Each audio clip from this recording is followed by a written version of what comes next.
Pemirsa, kiper Martin Pas dan penyerang Oloromeni siap tempur bela timnas Garuda di babak keempat kualifikasi Piala Dunia 2026 zona Asia. Dua pemain andalan pelatih Coach Patrick Kluivert sudah bergabung dengan pemusatan latihan timnas Garuda di Jeddah, Arab Saudi.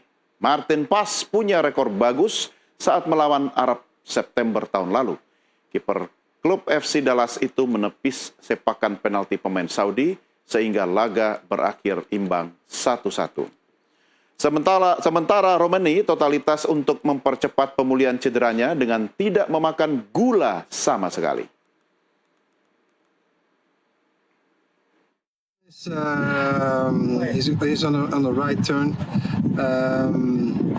You have to look how the reaction is on the training for today, and that's the most important thing. I'm very happy that I see Ole back on the pitch. So we were very careful with him. Dua kabar yang membuat optimisme terhadap perjalanan timnas Garuda ke Piala Dunia 2026 makin bertambah.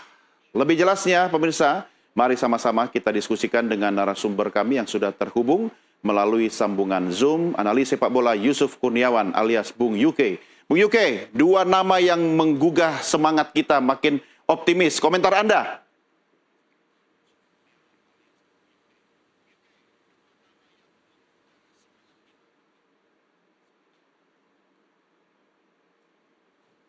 Ya, nggak ada kata lain kecuali optimis ya. Karena memang persiapannya sudah tidak banyak, praktis. Pemain-pemain yang tersedia juga harus kita maksimalkan. Walaupun sebelumnya kita ada kekhawatiran karena kondisi seperti Emil yang nggak bisa gabung. Kemudian juga Ole yang boleh dibilang dari level fitnessnya kita harus akui memang cukup mengkhawatirkan ya. Karena dia sejak Juli nggak main kan. Tapi yang terpenting sekarang Ole sudah ready untuk all out dengan keterbatasan yang dia punya pasca cedera. Kemudian Martin Pas juga dengan pasca cederanya juga dia kemarin sudah ada dalam line up di Dallas walaupun nggak tanding, tapi ini menunjukkan bahwa dia sudah fit.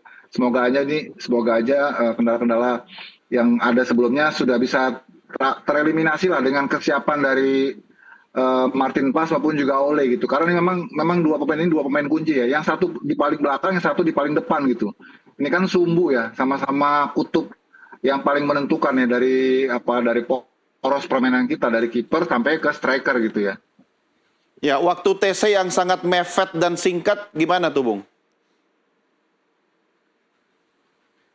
Halo? Ya, Bung Yuke, waktu pelaksanaan TC yang sangat mepet dan singkat. Iya, memang kita boleh dibilang sama ya, tidak jauh berbeda ketika pas Patrick Kluivert mengawali debutnya ketika menghadapi Australia itu juga kan bahkan lebih singkat dari ini gitu ya. Sehari datang, official training, besoknya langsung game. Ini masih agak lumayan gitu, sebagian pemain sudah bergabung lebih awal, kecuali yang dari Eropa ya yang mungkin baru 1-2 hari ini merapat gitu ya. Jadi masih sedikit lebih baik lah. Tapi kan kondisi tim yang awal pertama dipegang Kluivert saat kita dibantai sama Australia dengan yang sekarang kan relatif sudah berbeda. Yang sekarang kan sudah bonding ya pemain-pemainnya, sudah saling mengenal satu sama lain. Terus tambahan juga beberapa amunisi yang menjanjikan ya seperti Milano Jonathan gitu kan, yang saya harapkan ini bisa menjadi senjata tambahan lah buat kita yang mungkin sebelumnya Arab nggak ngira gitu lah bahwa kita punya pemain baru yang bisa melumpuhkan mereka gitu. Jadi mudah-mudahan aja dari gabungan semua kondisi yang ada sekarang yang termutakhir ini dari sisi kolektivitas, chemistry, bonding jauh lebih baik. Materi pemain juga artilerinya dibanding ketika menghadapi Arab sebelumnya gitu. Ya, baik. Bung Yuke, kita rehat sejenak. Kita lanjutkan diskusi kita di segmen berikutnya. Pemirsa, kami segera kembali sesaat lagi. Tetap bersama kami.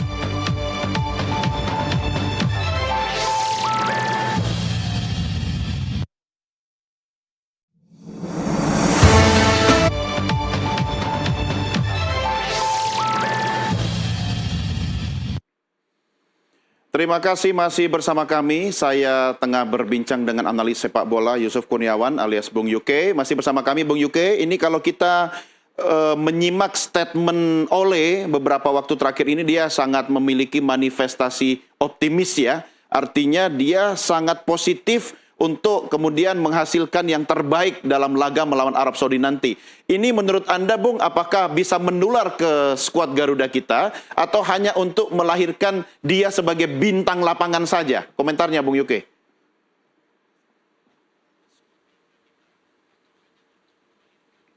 Ya, kita suka tidak suka ya kita suka tidak suka kita harus akui kehadiran Ole itu sangat penting ya. Pertama secara moral pastinya.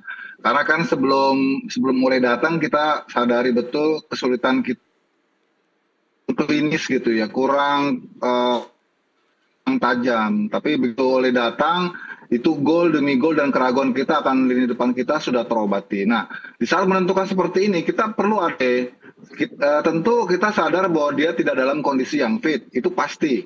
Tidak dalam kondisi yang full fit gitu ya, itu pasti. Tapi sosoknya sangat penting, paling tidak untuk memberikan apa ya tambahan moral buat rekan-rekannya maupun juga menebarkan sedikit rasa ketakutan karena kan eh, memang satu puzzle yang kita dari dulu cari ya. Nah, Ya, sayangnya memang saat ini menurut saya dia hadir lebih untuk menjaga kepercayaan diri kita gitu ya.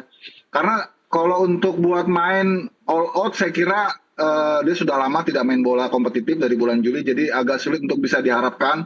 Tapi paling tidak dia bisa hadir misalnya 20 menit terakhir ataupun 10 menit terakhir khususnya di laga lawan Arab ya. iya, Kayaknya kalau untuk jadi starter agak berat gitu. Ya, oke. itu sih yang saya pikir pentingnya Ole gitu. Ya, tapi setidaknya Ole dan PAS ini kan bisa menambah energi bagi skuad Garuda kita. Cuma Ya, kan, Bung Yuke, Arab Saudi ini kan bukan tim kaleng kongguan, ya kan? Kita harus antisipasi apa ini ketika ya, ya, ya. kemudian dua nama tadi bisa menjadi booster, tapi yang kita hadapi juga bukan kaleng-kaleng. Iya, setuju ya. Apalagi Arab Saudi tentunya nggak mau kalah dua kali ya. Mereka Iya, ketemu kita dua kali di round 3 kemarin. Kita sekali menang, sekali serinya di Jeddah dan sekarang kita kembali ke Jeddah. Tentu Arab nggak mau lagi kehilangan muka ya. Apalagi ini partai yang menentukan hidup mati ke Piala Dunia. Dan mereka pasti sudah belajar betul dari berbagai rekaman video kita gitu ya. Apalagi persiapan mereka harus diakui lebih matang. Mereka apa namanya tidak banyak pemain abroadnya terus mereka melakukan TC di luar negeri di Eropa gitu ya. Jadi pasti akan berbeda tekanannya dan kita tahu bahwa Arab itu tim yang sangat mengandalkan kepada strength ya dan juga power iya, fisik gitu ya. Itu pasti akan terjadi tuh permainan fisikal gitu ya. Karenanya kita harus fokus konsentrasi, jangan bikin kesalahan yang nggak perlu. Seperti kita ingat ketika pas lawan Arab di Jeddah di pertemuan pertama kan itu pas melakukan kesalahan ya sehingga betul. akhirnya kita kena penalti. Untung Martin Pas saat itu bisa membayarnya gitu ya. Nah besok nggak boleh lagi kejadian kayak gitu karena suka nggak suka faktor non teknis juga harus kita Iya, pertimbangkan. Arab membuat agenda ini benar-benar secara matang untuk menguntungkan mereka gitu. Jadi betul. kitanya nggak boleh bikin salah sedikit pun gitu. Iya. Apalagi bola-bola kalau dari aspek teknik gitu ya, aspek taktis pasti mereka banyak mengandalkan bola-bola crossing. Nah disinilah pertahanan kita sudah barang tentu penjaga gawang harus benar-benar optimal mainnya gitu Iya. untuk mengantisipasi kelebihan mereka itu gitu. Setuju Bung Yuke, Anda sudah menyindir soal aspek non teknis. Drama-drama ini Arab Saudi nih, rajanya nih, mereka udah persiapkan betul dengan matang kan. Oke, sebelum kita lanjutkan Iya. Bung Yuke, kita lihat sama-sama head to head Indonesia dengan Arab Saudi seperti apa perjalanan panjang kita melalui grafis berikut ini. Indonesia menghadapi Arab Saudi, ini kita lihat di 4 laga terakhir, yaitu pada tahun 2013 ya, kita dikalahkan oleh Arab Saudi di kualifikasi Piala Asia 2015. Kemudian di laga kedua, Arab Saudi unggul atas Indonesia di kualifikasi Piala Asia 2015. Kemudian tahun 2024 lalu, kita berhasil menahan imbang Arab Saudi. Dan setelah itu di kualifikasi Piala Dunia 2026, Indonesia unggul 2-0 atas Arab Saudi. Ini yang tadi kata Bung Yuke, jangan sampai kejadian ini terulang di Arab Saudi. Nah, kira-kira dengan drama-drama non-teknis itu, apa yang harus kita lakukan? Sementara kan kita sudah harus fokus untuk kekuatan tim dengan waktu TC yang singkat, ada pemain yang baru ngumpul. Apa yang bisa Anda sampaikan, Bung Yuke?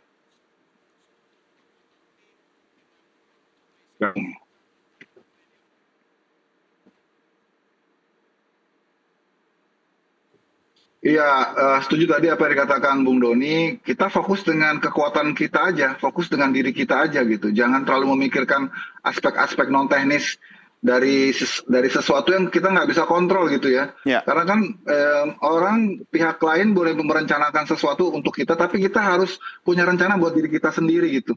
Jadi alih-alih kita memikirkan faktor non teknis yang akan mengancam kita, lebih baik kita pikirkan bagaimana persiapan kita. Kita jangan bikin salah, kita harus lebih klinis lagi dalam memanfaatkan peluang karena nggak akan banyak peluang tercipta di pertandingan seketat ini. Jadi kita harus klinis betul. Kemudian kita jangan bikin salah-salah yang nggak perlu di lini pertahanan.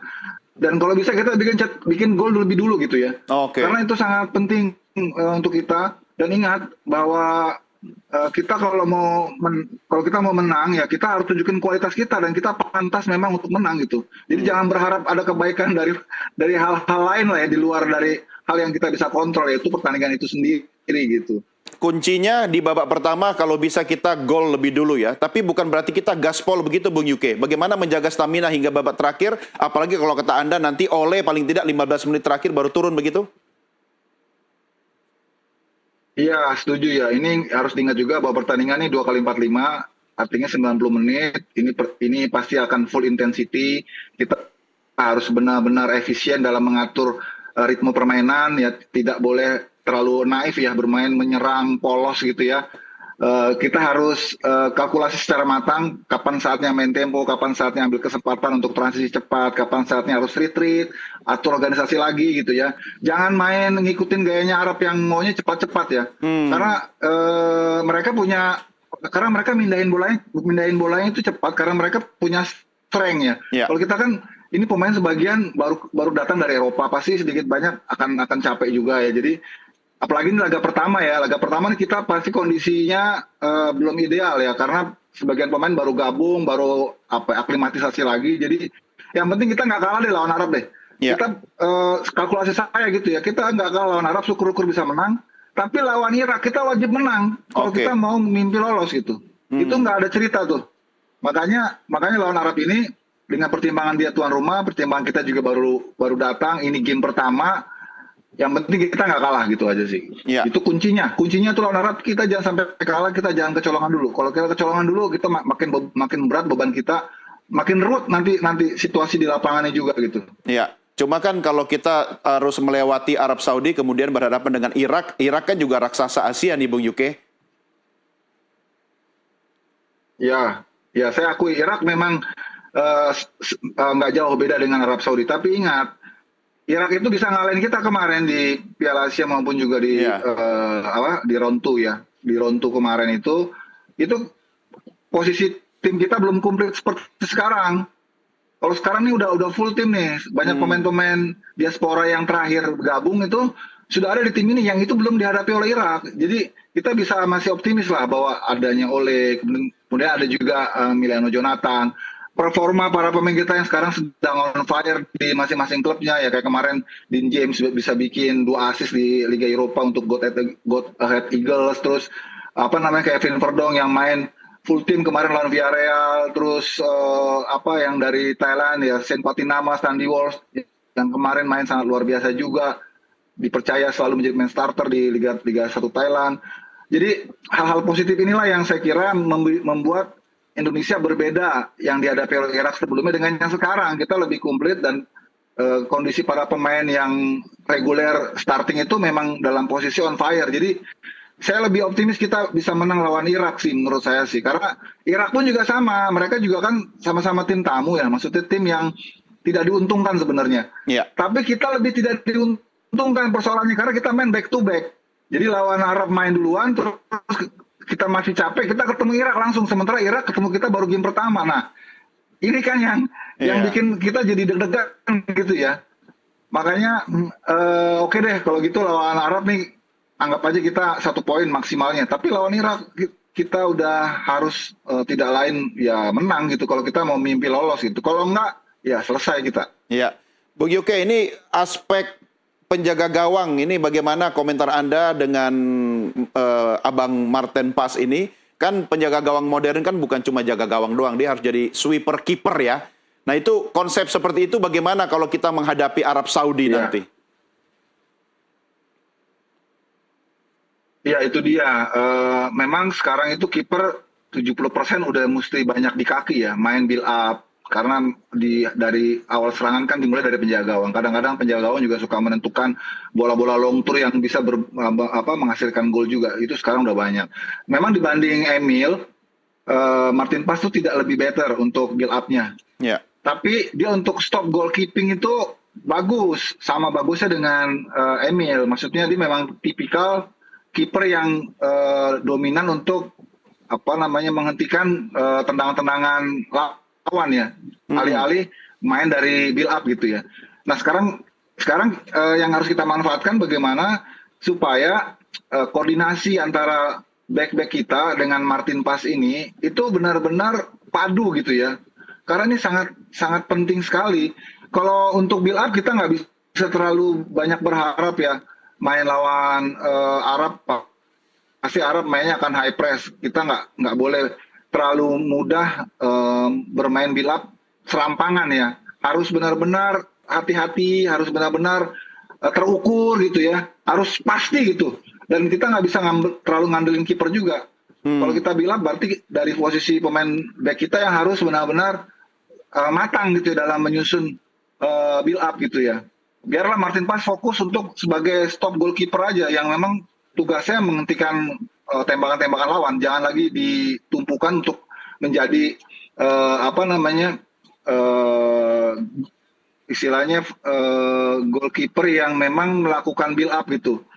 Itu karena Martin Paes ini kan baru sembuh dari cedera, jadi jangan terlalu dibebankan ke dia seperti dia saat fit dulu gitu. Ini beda. Jadi biarlah dia fokus untuk jaga gawangnya aja, sementara untuk permainan outfield gitu biar dipercayakan ke rekan-rekannya di belakang gitu. Ya, cuma dia sendiri yang sebenarnya sangat confident menyatakan bahwa dia sudah siap turun lapangan, sudah siap comeback begitu. Mudah-mudahan itu bukan cuma sekedar motivasi bagi diri sendiri ya, tapi memang fisiknya juga benar-benar sudah siap gitu, Bung Yuke.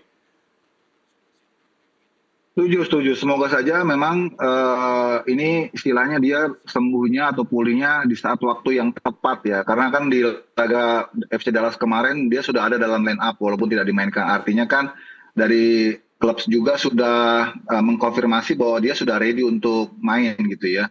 Nah, beruntung kita kalau nanti bisa langsung mencicipi kesempatan pertama kali dia benar-benar main gitu ya setelah lama dia absen gitu ya.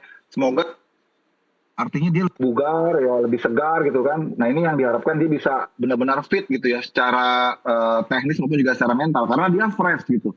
Semoga itu sih yang terjadi nanti. Iya. Kita juga sedang mencoba menghubungi manajer timnas kita, Pak Sumarji, tapi sampai saat kita berbincang sekarang ini, Bung Yuke, Pak Sumarji masih dalam rapat mempersiapkan timnas Garuda kita. Nah, ini kalau tadi Anda katakan kalau bisa kita gol di babak pertama, tapi dengan pengalaman dan prediksi drama non teknisnya Arab Saudi, kira-kira siapa pemain Arab Saudi dan bagaimana cara kita mengantisipasi agar kita di babak pertama paling tidak bisa menyerangkan satu gawang mereka dulu? Iya, saya nggak notice ya pemain Arab Saudi tertentu ya, tapi mereka memang sangat kolektif, terutama lapangan tengah mereka yang main dengan pressure sangat tinggi, terus striker mereka juga saya lupa ya namanya, tapi sangat cepat, agile gitu ya, tangkas dan agak oportunis juga. Terus belakang mereka juga cukup kuat juga, strength mereka dalam duel-duel melawan striker-striker kita.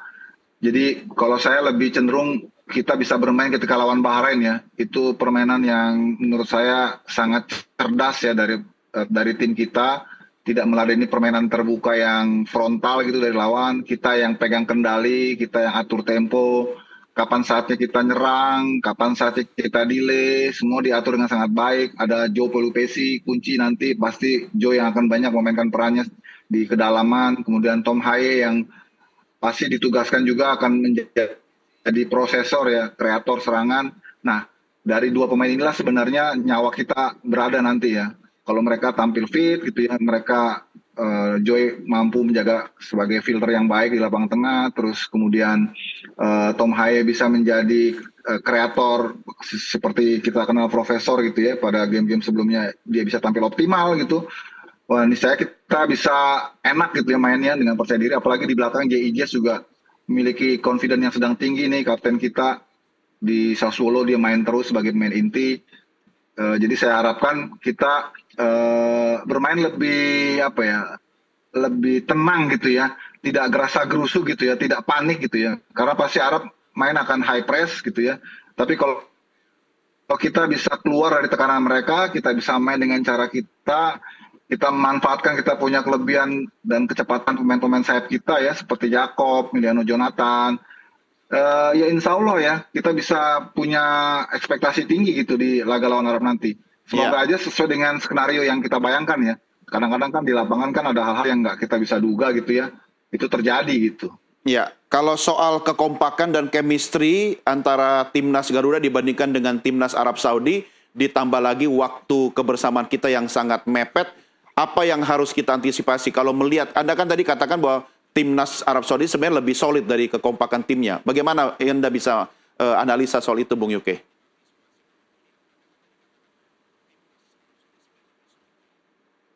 Iya, memang kalau Arab Saudi pasti ya mereka sudah solid ya, karena mereka mungkin 3 bulan sama-sama kan Iya. pemain dari luarnya, abroadnya itu cuma 2 orang, selebihnya semua pemain-pemain dalam negeri, gampang sekali ngumpulinnya, kemudian mereka bisa bikin gathering di sela-sela game week gitu kan, juga mereka latihannya di sana, mainnya di sana gitu.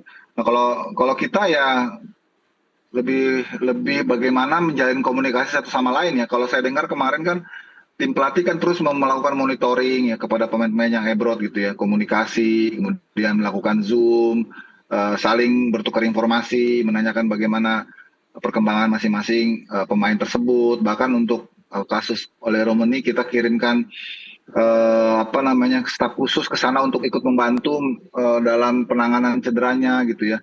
Pendekatan-pendekatan ini memang yang paling bisa mungkin kita lakukan ya di saat persiapan TC kita pendek. Jadi di saat sedang mereka bertanding itu komunikasi dari tim pelatih itu harus intens. Nah itu kan kita nggak tahu ya, karena kan hal seperti itu nggak bisa selalu diekspos ya. Tapi saya percaya semua pelatih di tim Indonesia ini semua menyebar ya, memiliki tugas masing-masing ya. Siapa kawal siapa, kontrol siapa gitu ya. Komunikasi bagaimana, kan ini tim pelatih kita nih kan yang paling gemuk ya, paling banyak gitu ya. Tentu mereka pasti akan disebar untuk berkomunikasi dengan para pemain yang ada saat ini gitu, supaya terjalin tetap bonding ya, walaupun nggak ketemu secara fisik tapi bonding itu ada, terus komunikasi itu ada, terus apa ya istilahnya ya, supaya chemistry tetap terjaga lah secara emosi gitu ya. Sehingga ketika datang besok ya pelatih nggak perlu lagi ngedrill secara taktik ya, karena waktunya memang nggak ada, tapi lebih ke pemahaman, terus ke apa ya, lebih ke hati lah, bagaimana sama-sama nih secara hati gitu ya, mereka benar-benar sudah dalam satu keluarga, dalam satu lingkup yang punya tekad sama gitu untuk bisa membawa tim ini ke Piala Dunia gitu. Itu yang penting sih. Ya, Bung Yuke, tim kepelatihan kita kan sangat baik dan solid ya. Tetapi ketika nanti di lapangan kita harus berhadapan dengan Arab Saudi dengan wasit dari Kuwait yang ya 11-12 lah, Arab-Arab juga gitu kan. Bagaimana kira-kira antisipasinya nih, Bung? Iya, saya dengar kemarin juga dari Arab Saudi juga protes juga itu ternyata. Jadi dari Federasi Arab Saudi protes juga dengan dengan pemilihan AFC terhadap wasit asal Kuwait ini. Saya nggak tahu ya, mereka protes karena memang punya pengalaman dirugikan juga tim-timnya, atau memang ini sayurnya mereka gitu. Iya, protes drama aja itu, acting aja. Ya, ya intinya ya kita nggak usah terpengaruh lah, ya nggak usah terpengaruh. Tapi kita harus gini, main bola itu kan tetap ya pasti ada rasa juga ya. Maksud saya gini, kita harus nyesuaiin dengan tipikal wasit yang ada di lapangan seperti apa. Karena setiap wasit itu punya karakter yang beda-beda juga. Iya. Mereka manusia juga, mereka punya kecenderungan emosi juga, mereka punya perilaku juga. Ya, dan itu beda-beda. Jadi kalau kita bisa ambil hatinya wasit, maksudnya kita tahu nih, oh dia stylenya kayak begini nih. Oh pelanggaran-pelanggaran kayak gini yang dia call. Oh ini pelanggaran-pelanggaran yang sama dia ditolerir. Nah kita harus cepat tuh beradaptasi tuh dengan treatmentnya si wasit ini. Karena kan ada wasit yang agak longgar, ada wasit yang agak strict gitu kan. Nah, kita harus pelajari juga nih karakter wasit ini kayak gimana sih? Apakah ringan kartu, apakah agak apa ya, berlebihan dan segala macam. Nah, saya kira itu juga kita harus pelajari karena itu bagian dari ini juga ya, dari analisa tim juga. Jadi bukan cuma lawan yang kita hadapi yang kita analis, tapi karakter wasit juga kita analis. Dan suka nggak suka kita harus kompromi sama manusia yang satu ini, karena dia rajanya di lapangan kan. Kalau kita udah istilahnya udah a priori sama dia, terus bentar-bentar kita protes, bentar-bentar kita ini yang ngeluh gitu ke dia, wah, yang ada kita malah ditekan terus sama dia. Jadi kitanya harus adaptif dengan karakternya si wasit nih, suka nggak suka gitu. Nanti kan penonton akan lihat semua kalau nih wasit memang ada main ataupun wasit ini nggak beres gitu, pasti akan kelihatan tuh. Kitanya udah ngalah misalnya, kitanya udah ngikutin caranya wasit, tapi wasitnya juga masih berat sebelah, pasti akan kelihatan. Semua mata dunia kan nonton kita ini. Nah itu dia tadi saya katakan, kita juga harus bisa berdamai dan berkompromi dengan wasit ini dalam konteks sepak bolanya ya, bukan bukan berdamai dengan hasil atau apa gitu, tapi kitanya harus ngikutin stylenya dia gitu. Itu yang kadang-kadang pemain lupa. Pemain nggak pelajari wasit ini karakter kayak gimana. Pemain ini hanya ngikutin natural egonya aja gitu. Wah, repot kita. Nah, yang ada kitanya benar-benar malah disentimenin sama wasit jadi nanti. Soal supporter gimana, Bung? Karena kan itu laganya di hari kerja. Diaspora atau warga Indonesia yang ada di Arab Saudi memang banyak yang sudah ticket war ya, tetapi kan agak susah juga kalau untuk memenuhi stadion dengan semua orang Indonesia yang ada di sana. Iya, yang saya dengar sih kemarin sudah ada koordinasi antara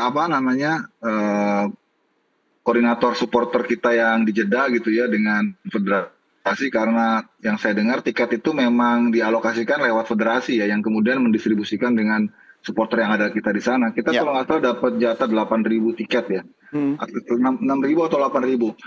Ya, saya dorong lah ya untuk masyarakat kita yang di sana, walaupun besok hari kerja, kalau bisa minta izin libur lah ya, biar bosnya biar diajak nonton kita gitu. Nobar sama bosnya, sama majikannya ya. Iya, betul. Ya, diupayakan lah bagaimana caranya kalau bisa hadir nonton langsung. Ya, kita bersyukur sekali ya, karena kan jarang-jarang nih momen seperti ini ya. Mudah-mudahan masyarakat kita di sana, pekerja kita di sana dapat kelonggaran untuk bisa hadir ke stadion. Wah, itu akan banyak membantu sekali. Saya yakin kalau untuk yel-yel ataupun juga untuk istilahnya dukungan moral gitu dari stadion, kita nggak kalah teriakannya dengan tim tuan rumah, supporter tuan rumah. Saya yakin itu. Jadi ya kita dorong lah, semoga yang ada di sana bisa hadir semua ke stadion gitu. Oh, apalagi kalau yel-yelnya udah siap dengan versi Arab ya.